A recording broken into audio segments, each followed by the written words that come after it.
जिस महिला ने देश का नाम रोशन किया, उसका अपने गृह राज्य में अपमान होगा, उसे धर्म के कारण एक कार्यक्रम में शामिल होने से रोका जाएगा। ये कुछ सवाल हैं जो दुनिया के सबसे बड़े लोकतांत्रिक और धर्मनिरपेक्ष राष्ट्र की सर्वोच्च अदालत की चौखट पर जा पहुंचे हैं। महिलाएं 2025 में साहित्य का बुकर अवार्ड पाने वाली बानू मुश्ताक सुप्रीम कोर्ट में मामला सुनेंगे सीजेआई बी आर गवई। सुनवाई 19 सितंबर को होगी, लेकिन कोर्ट पहुंचने से पहले क्या हुआ ये जानना जरूरी है।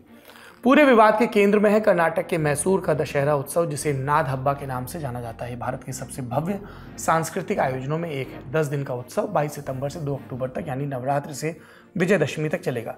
कार्यक्रम का उद्घाटन चामुंडेश्वरी मंदिर में होता है। हिंदू रीति रिवाजों से कर्नाटक सरकार ने इस दफा लेखिका बानू मुश्ताक को इसमें चीफ गेस्ट के तौर पर इन्वाइट किया। इन्विटेशन की खबर आते ही विवाद भड़क गया। विपक्षी दलों, खासकर भारतीय जनता पार्टी और दक्षिणपंथी संगठनों ने विरोध किया। द हिंदू की रिपोर्ट के मुताबिक 9 सितंबर को भाजपा के कार्यकर्ताओं और वीएचपी के समर्थकों ने बानू मुश्ताक को बुलाए जाने के विरोध में रैली निकाली।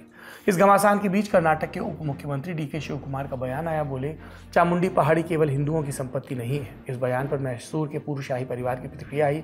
मैसूर सांसद यदुवीर कृष्णदत्त, चामराज वाडियार की मां और महल की परंपराओं की संरक्षक प्रमोदा देवी वाडियार सामने आई। डीके शिव कुमार की बात पर नाराजगी जताई। हालांकि बानू मुश्ताक को इनवाइट किए जाने पर कोई आपत्ति नहीं की, लेकिन साफ किया कि चामुंडेश्वरी मंदिर हिंदू परंपराओं और रीति रिवाजों का पालन करता है। उनका कहना है कि सरकार का दशहरा सांस्कृतिक है, लेकिन मंदिर और उसकी परंपराएं हिंदू हैं और इसमें राजनीति नहीं होनी चाहिए। विरोध के बाद मामला हाईकोर्ट पहुंचा। याचिका लगाई बीजेपी नेता और मैसूर के पूर्व सांसद प्रताप सिम्हा ने दलील दी कि उद्घाटन समारोह में चामुंडेश्वरी देवी को मूर्ति को उनको फूल चढ़ाया जाता है, वेदों का पाठ होता है और दावा किया कि अतीत में मुश्ताक ने कन्नड़ भाषा की आलोचना की थी, हिंदू विरोधी होने का आरोप भी लगाया। लिहाजा कुल जमा बात ये कि लेखिका उद्घाटन करने के लिए उनके हिसाब से फिट नहीं है। लेकिन 15 सितंबर को कर्नाटक हाईकोर्ट के चीफ जस्टिस विभू बखरू और जस्टिस सीएम जोशी की बेंच ने यह याचिका खारिज कर दी। बेंच ने कहा, बानू मुश्ताक एक सम्मानित शख्सियत है। उनकी भागीदारी से संविधान के अनुच्छेद 25 और 26 के तहत मिलने वाली गारंटी का उल्लंघन नहीं होता। यानी किसी खास धर्म को मानने वाले व्यक्ति का दूसरे धर्म के त्योहारों में हिस्सा लेना संविधान के तहत मिलने वाले अधिकारों का उल्लंघन नहीं करता। हाईकोर्ट के फैसले के विरोध में याचिकाकर्ता सुप्रीम कोर्ट पहुंचे हैं। गेंद अब Chief Justice of India B R Gavai के पाले में है। फैसला जो भी आएगा हम आपको बताएंगे, लेकिन अगली खबर में पढ़ने से पहले आपको बानू मुश्ताक का एक बयान सुनाते हैं जो उन्होंने धार्मिक कट्टरपंथ और कुरीतियों के खिलाफ लल्लन टॉप पर आकर दिया था। 3 महीने तक कंटिन्यूस तौर से ट्रोलिंग हुआ मेरा, और मैं तो एडवोकेट हूँ ही, मेरा नंबर तो सबके पास था ही।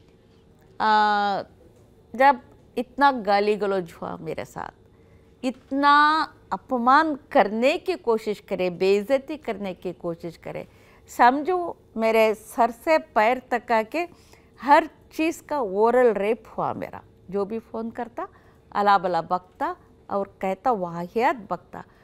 और मेरे घर में ऐसा माहौल था, मेरे दादा से लेकर मेरे अब्बा से लेकर मेरे हस्बैंड, मेरे भाई लोग सब औरत के बेहद इज्जत करने वाले लोग हैं। मेरा ऐसा माहौल, मेरे घर का माहौल ऐसा। जब मैं पब्लिक तौर से इस तरह से ट्रोलिंग हुआ मेरा, तो मैं अंदर से टूट गई। अगर आपको बानू मुश्ताक के कृतित्व में दिलचस्पी है, उनकी बातों में दिलचस्पी है, तो आप किताब वाला का ये एपिसोड जरूर देखें। आपको आज के लल्लन टॉप शो के डिस्क्रिप्शन में लिंक मिल जाएगा।